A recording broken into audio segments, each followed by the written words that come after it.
On the Israeli side, the U.S. government should demand that Israel conduct itself with a future two-state solution in mind. We should not be forced into a position of unequivocally supporting the actions of an Israeli government that include bigots who reject the idea of a Palestinian state. Israel is a democracy. 5 months into this conflict, it is clear that Israelis need to take stock of the situation and ask, must we change course? At this critical juncture, I believe a new election is the only way to allow for a healthy and open decision-making process about the future of Israel, at a time when so many Israelis have lost their confidence in the vision and direction of their government. But in order to achieve a two-state solution, the reality is that things must change. Right now, there are four major obstacles standing in the way of two states. And until they are removed from the equation, there will never be peace in Israel and Gaza and the West Bank. The four major obstacles are Hamas and the Palestinians who support and tolerate their evil ways, radical right-wing Israelis in government and society, Palestinian Authority President Mahmoud Abbas, Israeli Prime Minister Benjamin Netanyahu.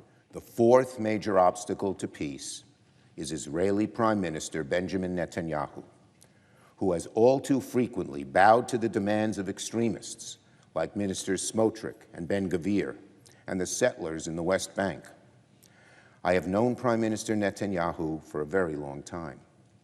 While we have vehemently disagreed on many occasions, I will always respect his extraordinary bravery for Israel on the battlefield as a younger man. I believe in his heart he has his highest priority is the security of Israel. However, I also believe Prime Minister Netanyahu has lost his way by allowing his political survival to take the precedence over the best interests of Israel.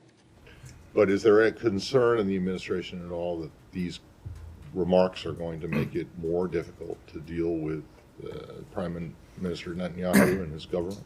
No, obviously Congress is an independent branch of government. I think the government of Israel understands quite well how the U.S. government works. They interact frequently, not just with members of the executive branch, but with members of Congress, including Senator Schumer, who has traveled to Israel a number of times over the years.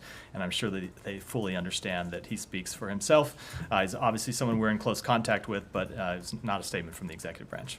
It is grotesque and hypocritical for Americans who hyperventilate about foreign interference in our own democracy to call for the removal of a democratically elected leader of Israel.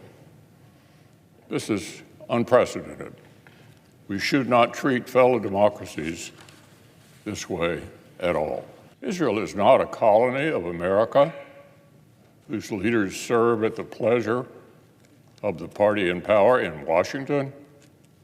Only Israel's citizens should have a say in who runs their government. This is the very definition of democracy and sovereignty. Either we respect their decisions or we disrespect their democracy.